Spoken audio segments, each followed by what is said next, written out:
What's up YouTube? What's up YouTube people? You're welcome once again to my YouTube channel, and I'm glad to be here. It's been quite a while since I have been on YouTube putting out content, but I'm so sorry because it's not really been easy. I've been quite busy with quite a number of things, but I intend to do better this year, and I actually do promise I'm going to do much better this year. So without wasting so much time, let's get straight into today's video. But before we do, if you've not subscribed to my channel, kindly hit the subscribe button, like this video, share this video so people can come and watch and gain from what I'm sharing with you, and also turn on post notifications so when I post a video, you'll be the first to know. So straight into today's course of study, or today's video anyway. I'm talking about the lenses I own, which are my favorite lenses anyway, and why I use those lenses. Now, I own just 3 lenses. I only use 3 lenses, and I used to have about 5 before, 6, but I let some go and just got some new ones and just got stuck with 3. And I'm going to be telling you why I made that decision, because I had quite a number. I had the 24-70, I had the 105mm, I had the 51.4, I had the 51.8, I had the 70-200, and 85 1.4 non-sigma lens, but not the art version. And I'm just going to be sharing with you what I use now and why I use what I use. So the first one I'm going to be showing you is that, I don't know, I think I'm going to be starting from the top or from the bottom. I don't know which is top or bottom, but I'm just going to be sharing with you. However, the first lens here is the Tamron 70-200 f2.8 G1 lens. Let me put it there so it's going to show. Yeah, good, Tamron. So 70-2.8 G1 lens is such an amazing lens. I love the build quality. I love the fact that it's black and it has vibration control. That's what it's called. Vibration control actually makes you get steady pictures even when your hands are not steady. So that's what it does, and it has an amazing glass. Look at that. Okay, look at that. Good. So now, why do I use this lens? I use this lens a lot for beauty. I use it for fashion. I use it as well at events when I don't want to get close to my subject, when I don't need to get close to my subject. And that's one of the reasons why I'm keeping this lens, because sometimes you really want to get shots that are quite intimate without moving so close to your subject. That actually makes your subject quite comfortable, and you might get the best spontaneous images from your subject by doing so. So that's the reason why I'm keeping this lens, and that's why I use this lens, and that's why I still have it. This is magic for beauty. This is the G1 version. There is a G2 version, but this does the job for me. So for now, I will be keeping this, and that's why I'm using this.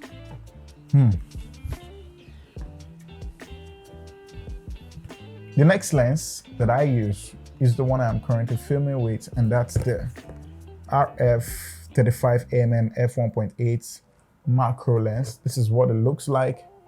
Such a beautiful lens. It's like a nifty 35. Now, the advantage of this lens has is the fact that it's a macro lens, and it gives you the room to move very close to your subject. Trust me, if you like doing wide shots and the whole wide thing that you do, this is the lens for you. Such an amazing lens. Trust me, the face tracking, the fact that it's an RF lens and I use an R series camera, it tracks pretty fast, and the eye autofocus is crazy. It's insane. I really love this lens, and I'll be keeping this lens for a very long time. It's perfect for video. That's what I'm currently filming with, and you can literally put this on your camera. It's quite light, so you can put this on your R series camera and shoot the wedding all through from the beginning to the end without feeling the need to pick up another lens.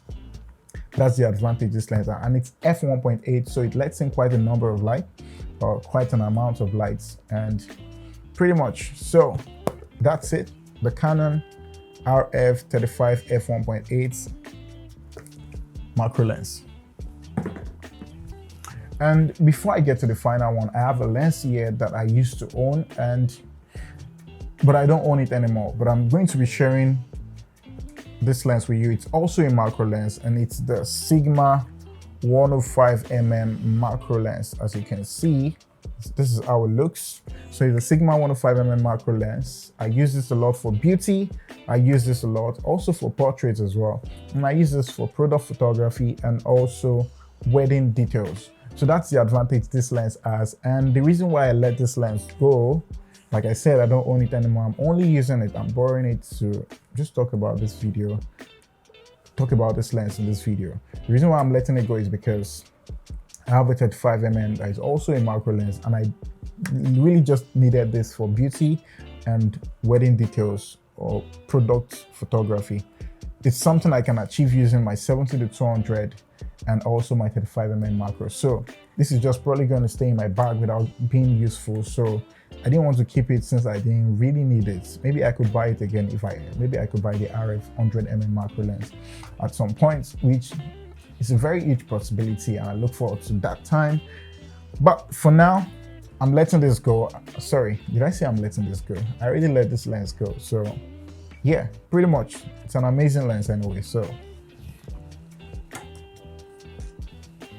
and finally, I'm going to be talking about the lens that I consider my favorite lens.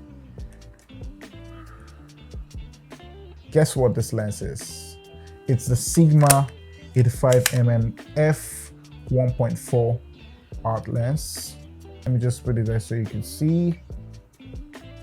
Good. So there are very few lenses that are quite better than this lens out there, and those few lenses, just the Canon RF lenses that were just introduced not quite long, the 50mm RF f1.2 luxury lens and the 85mm f1.2 luxury. These L lenses are crazy, but this would actually give those lenses a run for their money. And the fact that this is quite cheaper than those lenses, those RF lenses are quite expensive, sells for about $2,500 upwards, and that's a whole lot of money to put. This sells for about 1,300 thereabouts.